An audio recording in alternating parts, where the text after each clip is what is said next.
Bom, pessoal, bom dia. Então, essa é a nossa aula live. Pedir para vocês desligarem o microfone, a câmera, para quem não estiver de uniforme, tá? Então, nesta aula, a gente vai ver o conteúdo do capítulo 9, tá? O capítulo 7 e o capítulo 8, quando for poucos dias antes da avaliação, a gente vai trabalhar nas listas de exercício e eu vou postar as correções das atividades, tá bom? Então, o capítulo 9 ele trata as leis da reflexão e os espelhos esféricos, ok? Primeiro, o que a gente entende por espelho esférico, né? Então, é a superfície de uma esfera que é espelhada. Então, olha só, um espelho curvo com um perfil de arco de circunferência. Porque a gente não vai trabalhar com a esfera completa, pode ser uma seção da esfera, tá? Então, essa seção da esfera, essa parte da esfera, a gente chama de calota, tá? Então, é como se fosse um corte da esfera completa. Então, vocês estão vendo aí a pintura do Escher, tá? A gente estuda muito em física esse artista, também na cristalografia. Tem trabalhos muito interessantes. E essas esferas aqui nesse jardim que vocês estão vendo, se eu não me engano, é uma cidade na Croácia, tá? Que tem a exposição dessas esferas aí que estão simbolizando os planetas do sistema solar. Então, onde estão presentes esses espelhos no nosso dia a dia, né? Então, quem tiver o palpite aí pode colocar no chat ou ligar o microfone. O primeiro exemplo que eu trago aqui para vocês é um espelho usado em vigilância de interiores.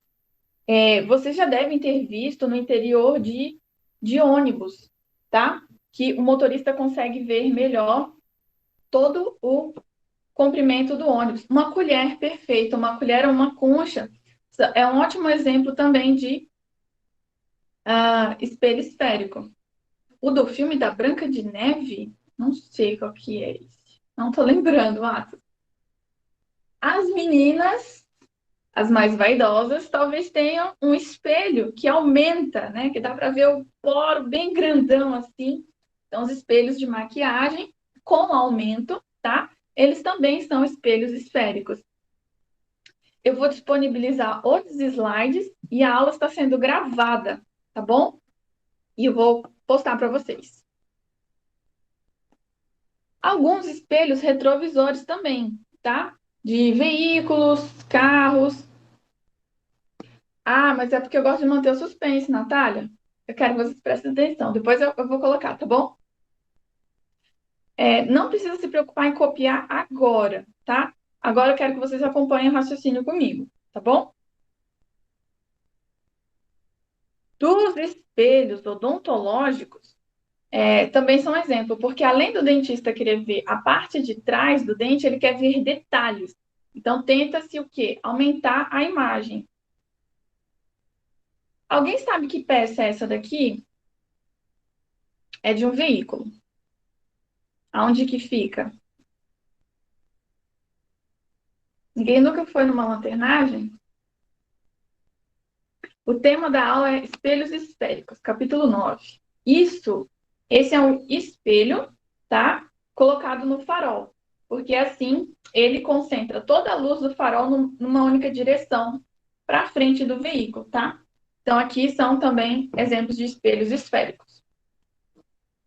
Na cerimônia, quando vão se acender a tocha olímpica, não é com um isqueiro, não é de uma maneira convencional que eles acendem a tocha olímpica, tá? Eles usam um espelho esférico para focar os raios de sol na tocha, ok? Do farol também tem espelho, tá, gente? Tem farol do carro e farol marítimo também, vamos supor, tá? Então, aí tem exemplos de espelhos esféricos. Então, para a gente entender o funcionamento deles, nós vamos nomear algumas partezinhas, que a gente vai chamar de elementos, tá? Pessoal, eu vou disponibilizar o vídeo, eu vou disponibilizar o slide, Agora eu quero só que você acompanhe, tá bom? Depois você vai construir o seu resumo, beleza? Então, a gente tem duas opções de espelho, o côncavo e o convexo. O côncavo é aquele em que a parte que reflete é a parte interna, tá? Então, ó, lembrando que essas franjinhas representam a parte que não reflete, tá? Então, esse nosso espelho esférico, ele não é uma esfera fechada, ele é uma calota, ele é uma seção de uma esfera. Esse EP é o eixo principal, tá? Ele vai seccionar o espelho bem na metade. O ponto do espelho que passa pelo eixo principal vai ser chamado de vértice. Então, esse Vzinho do ponto vermelho é o vértice do nosso espelho côncavo. Traçando o raio da esfera das duas extremidades do espelho, eles vão se encontrar ali no que seria o centro da esfera fechada, tá? Então, esse centro a gente chama de centro de curvatura, porque o ângulo entre esses raios vai nos dar o ângulo de abertura desse espelho. Então, o espelho, ele pode ser formado de uma esfera maior, então ele tem esse ângulo de abertura, ou ele pode ser mais fechadinho, ter um ângulo de abertura menor. Tranquilo? Vértice, centro de circunferência e ângulo de abertura. Entre o vértice e o centro de curvatura, ou seja, na metade do raio da esfera, a gente tem um ponto muito importante que é o foco, tá? Então, esse aqui, a representação dos elementos do espelho esférico, vértice, foco, centro de curvatura, para o espelho côncavo. A outra situação é o espelho convexo, onde a parte refletora é a parte externa da esfera, tá? Então, percebam aqui, as franjinhas estão do lado de dentro da esfera, tá? EP é eixo principal, tá? Ele corta, ele secciona a calota na metade. Então, para o espelho côncavo, a gente tem os mesmos elementos. O eixo principal, o vértice, V de vértice, C de centro de curvatura, o ângulo de abertura, esse ângulo alfa, em amarelinho, e na metade do caminho, na metade do raio, o ponto F, que é o foco do espelho, tá? Então, espelho côncavo e espelho convexo, todos vão ter o vértice, que é o ponto do espelho que corta o eixo principal, o centro de curvatura, que é o centro da esfera, e o foco, que está na metade do raio, e o foco está sobre o eixo principal. Ok? Bom dia, Lucas. Que bom que você veio. A gente está vendo aqui o capítulo 9, tá? Mostrei aqui os elementos de um espelho esférico. A gente vai continuar falando sobre eles. Nos espelhos esféricos, as leis da reflexão são as mesmas. Então, se vocês se lembrarem, a primeira lei diz o quê? Que os raios de luz incidente e refletido estão no mesmo plano que a reta normal ao ponto de incidência no espelho. Então, raio incidente, reta normal e raio refletido, eles estão no mesmo plano. E os ângulos de incidência e reflexão são iguais, eles têm a mesma medida. Lembrando sempre que o ângulo de incidência e de reflexão sempre é com relação à direção normal, tá? Só que a gente tem que fazer uma observação aqui em relação ao espelho plano e espelho esférico. Porque no espelho plano, a direção normal, ela sempre é a mesma. Porque como o espelho é plano, então a normal está sempre perpendicular. Então, qualquer ponto de incidência do espelho, você tem sempre a normal na mesma direção. Só que nos espelhos esféricos, a direção da reta normal vai depender do ponto de incidência do raio de luz, tá? Então, olha só, eu vou mostrar aqui 4 situações, tá? Primeira, um espelho do tipo côncavo, parte refletora interna. Então, em vermelhinho aqui, a gente tem este raio incidente, tá?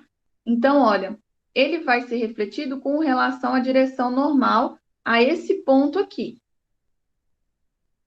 Todo mundo está acompanhando? Então, olha, esse ângulo I de incidência tem que ser igual ao ângulo R de reflexão.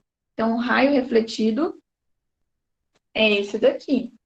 Se mudar o ponto de incidência, vai mudar a direção desse raio refletido, tá?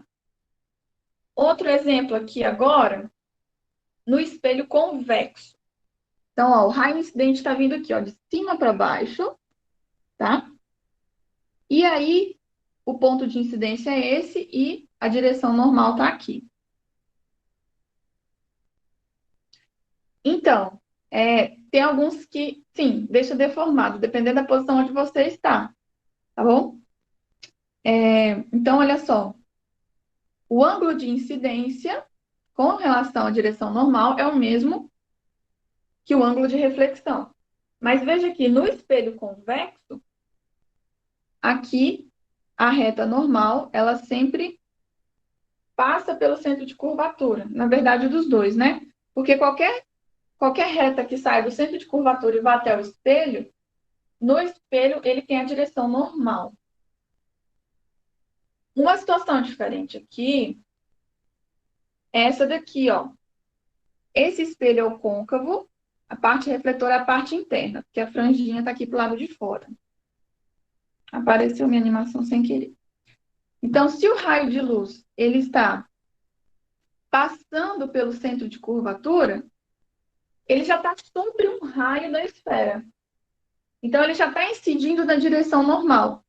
Ou seja, o ângulo de incidência é zero.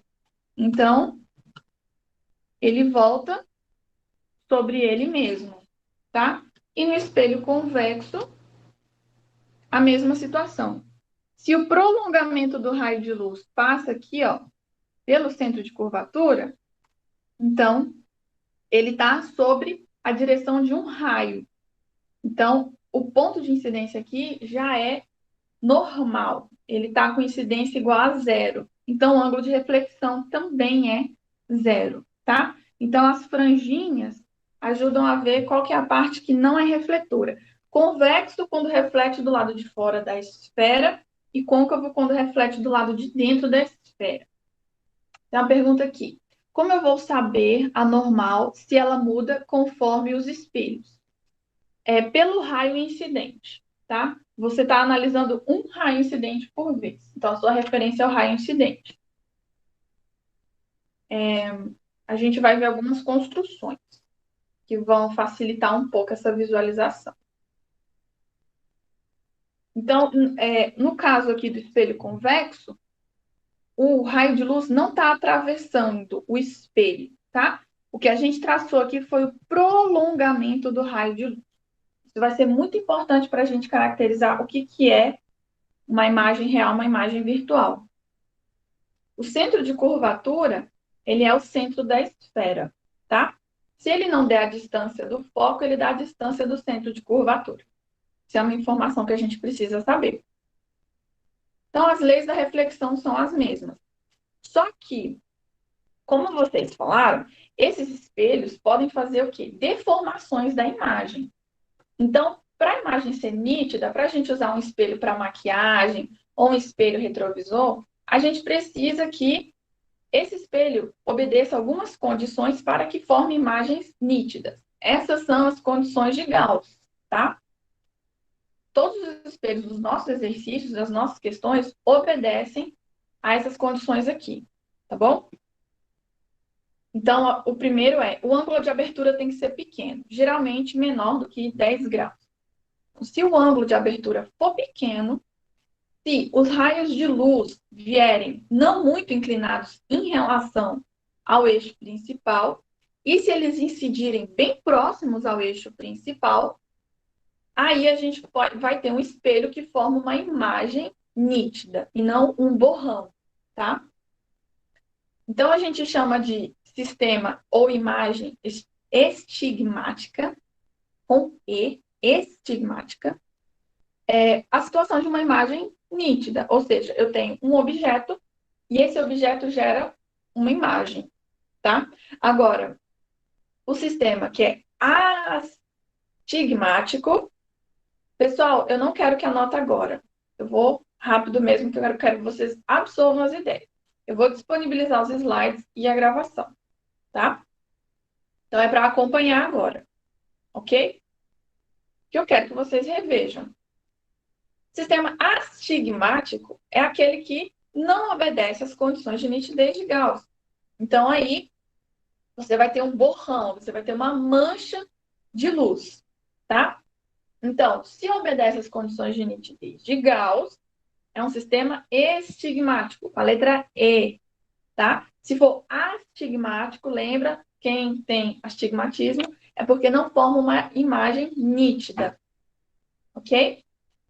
Todos os exercícios que a gente for trabalhar, todas as nossas situações estão dentro dessa condição, tá?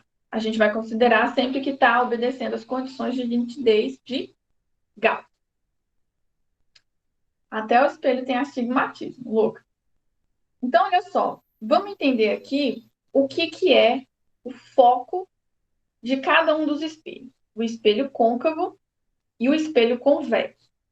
Então, à minha esquerda, eu tenho o espelho côncavo. A parte refletora é a parte interna da esfera. Então, aqui eu tenho pontinho vermelho, é o vértice. E em azul, eu estou representando a distância focal, tá? Que é onde está o foco. Então, se eu tenho um raio de luz que ele vem paralelo ao eixo principal, ao ser refletido, o raio refletido passa pelo foco, tá? Então, como nesse foco passam o raio de luz em si, então esse foco ele é real, tá? Agora, o que acontece no espelho convexo? A parte refletora é a parte externa. Então, olha só como é que é. No espelho convexo, a gente tem o pontinho vermelho, o vértice. E onde que está o foco? Está dentro da esfera, tá? O raio de luz, ele vem da parte externa da esfera. Então, eu peguei um raio de luz aqui que é paralelo ao eixo principal. E ele não vai atravessar o espelho. O que a gente tem dentro do espelho é um prolongamento do raio de luz, tá? Então, o raio refletido vai seguir a direção desse prolongamento de raio de luz. Então, como o foco ele não ele não é cortado pelo raio de luz, mas pelo prolongamento do raio de luz, ele é um foco do tipo virtual. Lá no espelho plano, a imagem era da mesma forma. Ela não era formada pelos raios de luz, mas pelo prolongamento deles dentro do espelho. Tenho perguntas aqui no chat? Deixa eu ver. Ele tem que seguir os 3 pré-requisitos de Gauss para ser nítido, para formar a imagem nítida. Isso mesmo, Atos. A gente sempre vai assumir que todos têm essas condições, tá? Então, no caso do espelho côncavo, o foco é um foco real, tá? Porque os raios de luz passam por ele. No espelho convexo, o foco principal é um foco virtual. Então, a definição se é real ou principal está sempre com relação a um feixe de luz paralelo ao eixo principal. Então, olha só, Nathalie, no espelho côncavo, tenho todos esses raios de luz aqui paralelos ao eixo principal. Ao serem refletidos, todos eles passam por esse ponto. Esse ponto é o foco, é onde os raios de luz convergem. Como são os próprios raios de luz no espelho côncavo, esse foco é real. Lá no espelho convexo, veja, os raios de luz que chegam paralelos ao eixo principal, eles divergem, eles não se encontram, eles se afastam. Mas se a gente desenhar o prolongamento desses raios dentro do espelho, esses prolongamentos vão se encontrar aonde? no foco do espelho convexo. Por isso que no espelho convexo, o foco principal é virtual. Então, se é raio de luz, é real. Se é prolongamento do raio de luz, é virtual. Ok? Deixa eu ver o chat aqui. Lucas, se estiver na reta do vértice, vai voltar sobre ele mesmo. É essa situação aqui, ó. Tá vendo? Ele veio sobre o vértice, voltou sobre o vértice. O foco, então, no convexo não é visível. Não, não é porque ele é virtual que ele não é visível. Ele não é projetável, tá, Amanda? O foco influencia no jeito que a gente vê a imagem. A gente precisa entender aonde está o objeto em relação aos elementos do espelho, para ver a formação da imagem. Não, espelho convexo não seria a nossa visão.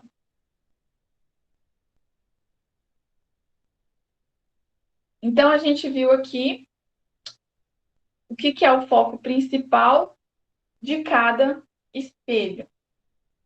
Quando a gente quer saber aonde vai estar a imagem, como que vai estar essa imagem,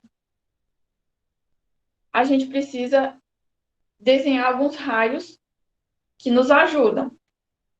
São conhecidos como propriedades do espelho esférico ou raios notáveis, tá? São 4. Você precisa só de 2 para resolver os seus problemas, tá? Então, olha só, o primeiro que eu vou mostrar aqui é o seguinte. Eu tenho um espelho côncavo, tá? Estou mostrando o centro de curvatura, o foco, o vértice, e o nosso objeto é esse ponto A. Então, a primeira situação é o seguinte. Um raio de luz sai do ponto A, incide no espelho. Como esse raio de luz está paralelo ao eixo principal, ele vai ser refletido passando pelo foco.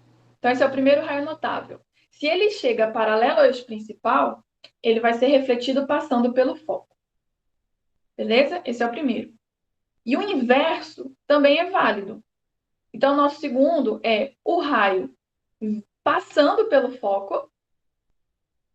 Ao passar pelo foco, ele vai ser refletido paralelamente ao eixo principal, tá? Então, um é o inverso do outro. O terceiro raio notável é aquele que atinge o vértice. Se ele incide no vértice, o eixo principal já é a direção normal. Então, ao ser refletido, ele vai ser refletido simetricamente em relação ao eixo principal, ok?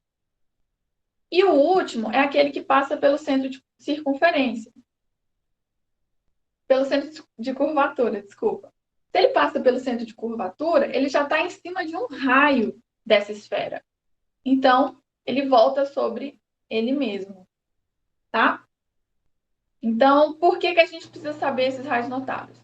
Vamos ver onde seria a imagem desse ponto A. Então, a gente precisa só de 2 raios de luz, mas eu vou fazer todos aqui. Então, em azul, primeiro, é o que vem paralelo ao eixo principal, ele passa pelo foco.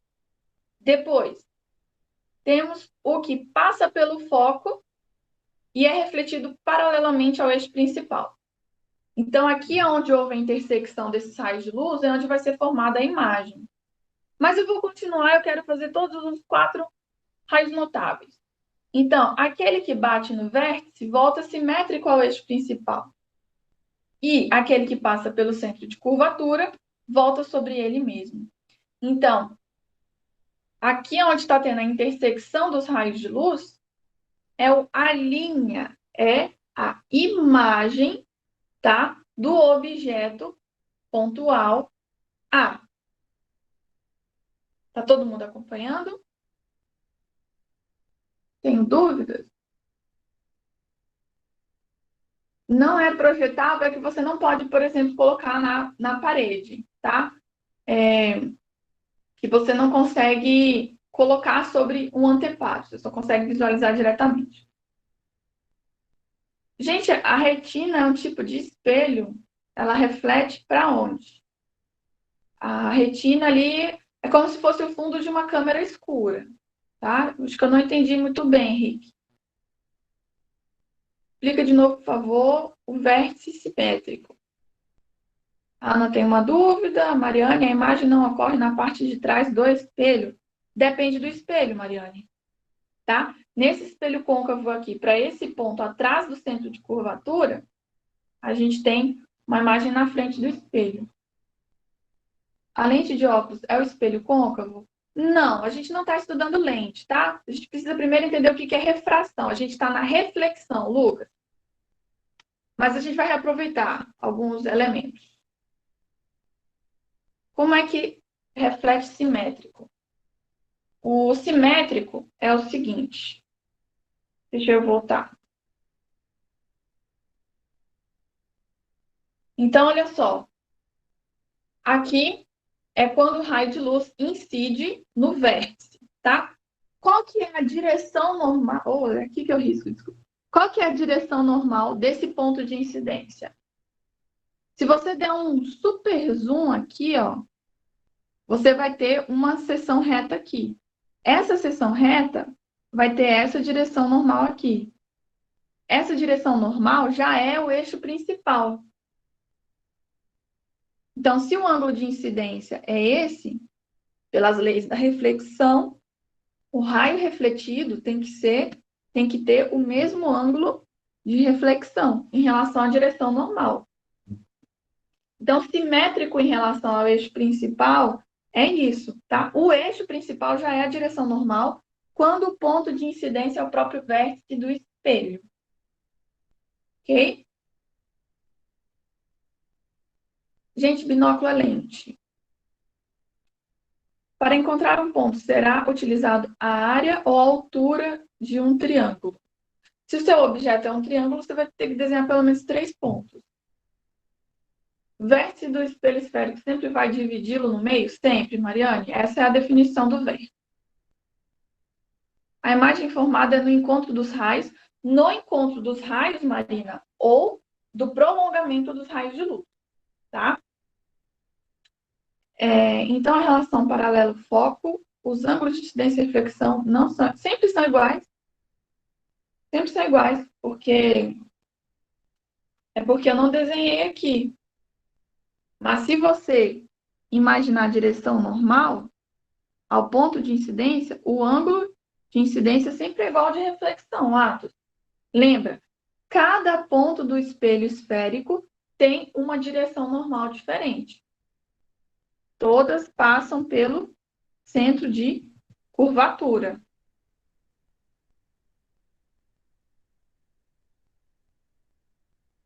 Não, Ana, eu estou pegando um objeto e estou usando diferentes raios de luz, tá? Esse objeto está refletindo raio de luz para todo lado. Eu estou dizendo o seguinte, que apenas com 2, você já é suficiente para saber aonde está a imagem. Por exemplo, eu desenhei aqui o que chega paralelo e o que chega pelo foco. E já encontrei a intersecção deles. Então, eu já sei que a imagem do A está aqui. Mas eu quis mostrar com todos. Então, eu desenhei os 4 aqui para mostrar a linha, tá? Pessoal, isso aqui vai ficar melhor se vocês tiverem em seu caderno cada situação, tá? Então, acompanhe aqui comigo, respira fundo. Temos um espelho convexo. Tá vendo essa setona? Isso aqui vai ser o nosso objeto, tá? Então, como é que eu sei aonde está a imagem dele? Vou usar 2 raios notáveis. Esse primeiro raio é o que chega como? Ele está passando pelo vértice? Está passando pelo foco? Esse aqui é o que chega paralelo. Se ele chega paralelo, ele passa pelo foco. Só que o foco está dentro do espelho. Então, a gente faz o prolongamento do raio dentro do espelho. O raio de luz não entra no espelho. O raio de luz, ele vem para cá. Agora eu tô fazendo um raio de luz que passa pelo centro de curvatura. Só que ele não atravessa, ele volta. Então, ele é refletido sobre ele mesmo. Então, vejam, os raios de luz, eles não vão convergir do lado do espelho, mas o seu prolongamento vai convergir dentro do espelho. O prolongamento dos raios de luz, o prolongamento dos raios de luz é que se encontram. Então, aqui onde eles se encontram, é a pontinha dessa seta. Então, olha só como é que está a imagem. Ela está menorzinha. Então, a gente vai chamar de O, o tamanho do objeto, e I, tamanho da imagem. P é a distância do objeto até o vértice, e P' é a distância da imagem até o vértice. Esse P e esse P' são as distâncias em cima do eixo principal. O eixo principal é a nossa referência, tá? Então, aqui a gente tem o espelho. Essa parte da direita aqui, Mariane, é dentro do espelho. O nosso raio de luz, ele não está destruindo o espelho e entrando lá dentro. Mas a gente tem o prolongamento do raio de luz lá dentro. Por isso que é virtual, tá? Então, o que está tracejado aí é o prolongamento do raio de luz. Então, para cada situação, a gente tem que pegar o tamanho e as distâncias do objeto da imagem e comparar para a gente caracterizar a imagem, tá bom? A imagem ela pode ser real ou virtual, ou quando ela não é formada, a gente chama de imprópria. A imagem ela pode ser em relação ao eixo principal, igual ao objeto, ou invertida em relação ao objeto. Quando ela tem a mesma orientação, se o objeto está para cima, a imagem também está para cima, a gente chama de imagem direta ou direita. Se o objeto está para cima e a imagem está para baixo, em relação ao eixo principal, então a imagem ela é invertida, tá? Então a altura dela é negativa, por isso tem esse I negativo. E a imagem pode ser caracterizada com relação ao seu tamanho, em maior que o objeto, igual ao objeto ou menor que o objeto, tá? Professora, como é que eu vou saber tudo isso? Desenhando. Você vai pegar o objeto, identificar a posição dele em relação ao espelho e fazer pelo menos 2 raios notáveis para verificar essas relações. Então, olha só, existem 6 possibilidades possíveis. Para o espelho convexo, ele só forma um único tipo de imagem. Então, independente da posição do objeto, a imagem sempre vai ser a mesma, tá? No espelho côncavo, a gente tem 5 situações. Vai ter um tipo de imagem para cada posição do objeto. Então, tem o objeto mais afastado, que é antes do centro de curvatura, uma situação para o objeto em cima do centro de curvatura. Aí tem a quarta aqui, o objeto entre o centro de curvatura e o foco. Em quinto, o objeto em cima do foco, sobre o foco. E a última, que é o objeto entre o foco e o vértice, tá? Então, ó, lá na página 152 e 153 do livro, tem essas 6 situações. Coloquei também um link aqui de uma página. É muito interessante que você tenha esses desenhos no seu resumo, no seu caderno, tá? Então, olha só, eu já tenho a cola aqui nos slides, porque eu já fiz a situação do espelho convexo. O espelho convexo, ele sempre vai formar uma imagem que é direta ou direita, virtual e menor. Sempre. Independente da posição do objeto. O espelho convexo só conjuga esse tipo de imagem. Se quiser, pode decorar, colocar no seu memorol aí. Eu estou chegando lá, Atos, tá? Primeiro eu estou falando qualitativamente das características da imagem. E se a gente quiser ver em quantidade, a gente vai usar as relações. Quando eu disponibilizar os slides para vocês, já vai ter esses desenhos aqui também, que é o das páginas 152 e 153, que eu quero que você tenha no seu caderno. Porque é assim que você vai entender a formação de imagens, tá? Então, tem o espelho convexo aqui e as 5 situações do espelho côncavo. O estudo analítico, então, é quando a gente tem as equações matemáticas. Então, a gente tem como relacionar as distâncias do objeto e da imagem com o tamanho da distância do foco ao vértice, tá? Então, a distância do foco ao vértice a gente chama de distância focal, é esse Fzinho minúsculo, tá? O F maiúsculo é o nome do ponto. O Fzinho é a distância do ponto ao vértice. Tem pessoas que colocam de outra maneira, mas é a mesma fórmula. Só está reescrita, tá bom? É a mesma fórmula. Agora, a gente tem que diferenciar duas coisas. O foco do espelho côncavo é um foco real, então seu valor é positivo. E o foco do espelho convexo é um foco virtual. Então, a distância focal é negativa. Então, se está fora do espelho, se está na parte dos raios de luz, é real. Se está na parte do prolongamento, é virtual. Se é virtual, é um valor negativo, tá? Como se fosse o nosso sistema de coordenadas. Então, essa é a equação de Gauss ou a equação dos pontos conjugados. A gente relaciona a distância do objeto, que é o P, e a distância da imagem, que é o P', tá? Aí a mesma coisa. Se a imagem é real, o P' é positivo. Se a imagem é virtual, o P' é negativo. Como é que eu sei se é real ou virtual? Pelo desenho. Se é formado pelos raios de luz, é real. Se é formado pelo prolongamento, se você tem que tracejar o raio de luz para ele se encontrar, então é virtual. E o aumento linear e transversal, que vai dizer se a imagem é maior ou menor que o objeto. Então, a equação do aumento linear é só você fazer a divisão da imagem pelo objeto. Se I sobre O for 2, significa que a imagem ela é 2 vezes maior do que o objeto, tá? E aí você pode relacionar também com o P' e o P. Atenção, pessoal, nessa fórmula, esse sinal negativo é da fórmula.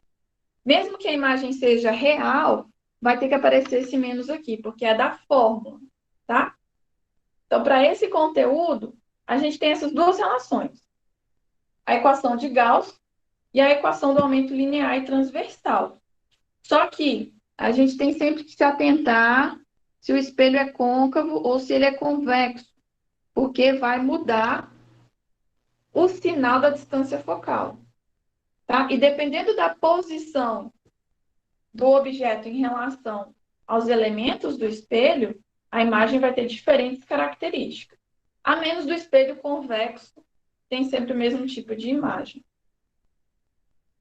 Daí, o que acontece? Eu achei algumas imagens na interwebs que eu achei interessante para os seus resumos, tá? Mas isso aqui é depois que você fez todos os desenhos e entendeu por que é dessa maneira, tá? Então, aqui, nesse primeiro resumo, A é o aumento linear e transversal. Se a razão de ir por O for positivo, é porque a imagem é direita, ou seja, ela está acima do eixo principal igual ao objeto. Se o aumento linear e transversal for negativo, a imagem é invertida, porque a imagem ela está de ponta cabeça em relação ao objeto. P' positivo significa que a imagem é formada pelos raios de luz, pela intersecção dos raios de luz. Então, essa imagem ela é real. Se P' for negativo, a imagem é formada pelo prolongamento dos raios de luz. É uma imagem virtual, tá? Então, aqui a gente tem a equação de Gauss, ou dos pontos conjugados. Então, aqui a gente tem que lembrar... O que eu fiz? A gente tem que lembrar que a distância focal é negativa para o espelho convexo, positiva para o espelho côncavo. O que mais? O convexo só conjuga esse tipo de imagem. E no espelho côncavo, dependendo da posição do objeto, você vai ter diferentes imagens. Então, aqui é o seguinte, temos aqui o espelho, né? Não, aqui é a distância focal. E aqui é o centro de curvatura. Então, ó, se a imagem estiver antes do foco, a imagem é invertida e real. Se o objeto estiver entre o foco e o vértice, a imagem é direita e virtual. Se estiver em cima do foco, não forma imagem. Os raios de luz não se encontram, tá? E assim por diante. Outro resumo que eu gostei bastante, vamos ver se aparece aqui.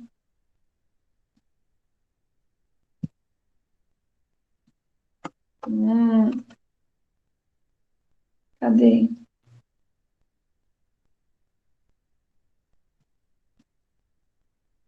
Ah, tá aqui. É esse daqui, tá? Então, aqui a gente tem a representação do espelho côncavo, ou seja, a parte refletora é a parte interna. Então, a franjinha tá aqui. Espelho convexo, parte refletora é externa. Então, a franjinha tá aqui, né? Aqui a gente tem a equação do aumento linear e transversal e a equação dos pontos conjugados. São só essas duas fórmulas, tá? Aí ele colocou os elementos aqui, né? O é a altura do objeto. O objeto está sempre acima do eixo principal, tá bom, pessoal? P é a distância do objeto até o vértice do espelho. E a imagem formada está aqui, ó. O tamanho dela é I. Nesse caso aqui, a imagem está invertida. Então, I tem valor negativo, está abaixo do eixo principal. E P' é a distância da imagem até o vértice do espelho. Como a imagem é formada pelos raios de luz, são os raios de luz mesmo que se encontram.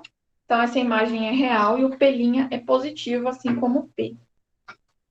Imagem imprópria. Os raios refletidos, eles não se encontram, nem o prolongamento, nem os raios, nem o prolongamento se encontram. O espelho convexo só forma imagem virtual, direita e menor.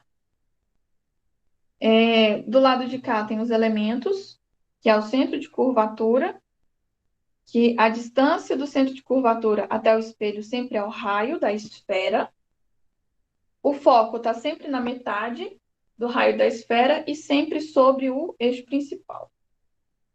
Tá? Então, Fzinho é a distância do foco até o vértice, e esse Fzinho tem a metade do raio. Aí ele desenhou aqui, ó, os tipos de raios, né? Os raios notáveis. Entra pelo foco, sai paralelo, entra paralelo, sai pelo foco, né? Então, esse entra e sai incide e reflete. Então, tem o que passa pelo centro de curvatura, é refletido sobre ele mesmo, e o que incide no vértice. Ele sai simétrico em relação ao eixo principal, tá? Então, eu achei legal essas figurinhas. Eu quis deixar nos slides para vocês, tá? Então, o que a gente tem que abstrair aqui? Caracterizar para cada situação os tipos de imagem, tá? Então, vocês vão fazendo seus resumos, vai tentando imaginar o espelho de maquiagem, que tipo de espelho que é? Côncavo ou convexo? A imagem é maior, menor, virtual, real, tá bom? Então, para a próxima aula, eu vou deixar vocês construindo o seu resumo, suas anotações. Vou disponibilizar esse vídeo e os slides, tá bom? Mas é muito importante que você tenha clara a diferença entre espelho côncavo e convexo, quais são os 4 raios notáveis e ter o desenho das 6 situações, tá? Conforme está lá no livro. E entender essas duas fórmulas, tá? Eu vou finalizar a aula por aqui. Peço desculpa para quem eu não consegui responder a dúvida aqui durante o chat, mas amanhã tem plantão de dúvida, tá? Então, a partir das 11, eu estou nesse mesmo link disponível para vocês, tá? Não teve a frequência porque eu instalei uma extensão do Google aqui, então eu já tenho automático quem entrou, que horas que entrou, o que falou, o que não falou. Bom, pessoal, muito agradecida pela presença de vocês. Nossa, passa muito rápido, gente. Podia ter umas 2 horas, pelo menos, né? Então, dúvidas, estou amanhã no plantão. Para atividade, entender o conteúdo, assimilar como? Fazendo o seu resumo, indo lá nas páginas do livro, tá? Nas próximas aulas, a gente vai resolvendo mais exercício e aí vai sedimentando esse conhecimento. Tá bom, pessoal? Quem quiser, já pode ir, a aula terminou aqui. Vou terminar a gravação agora. Agradeço demais a presença de vocês, tá?